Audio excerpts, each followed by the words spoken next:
Have you ever needed to visit a doctor in an English-speaking country but didn't know what to say? In this lesson, you'll learn the natural English phrases you need to describe your symptoms, answer questions, and confidently with a doctor. Let's learn some useful expressions you can use when visiting a doctor. I'd like to make an appointment. Use this when you want to schedule a visit. I haven't been feeling well. This is a natural way to say you are sick. Have a headache. Use this to describe pain in your head. Good morning. How can I help you?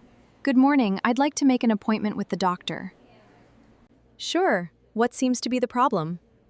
I haven't been feeling well for the past few days. What brings you in today? I've been feeling sick for a few days. Can you describe your symptoms? I have a sore throat, a headache, and sometimes I feel dizzy. Do you have a fever? Yes, I had a fever last night. Instead of saying, "My body is paining me," say, "I have pain here," or "It hurts here." These expressions sound more natural in English.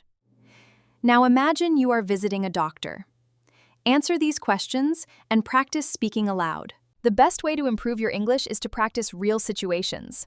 In the next lesson, you'll learn another conversation you can use in everyday life.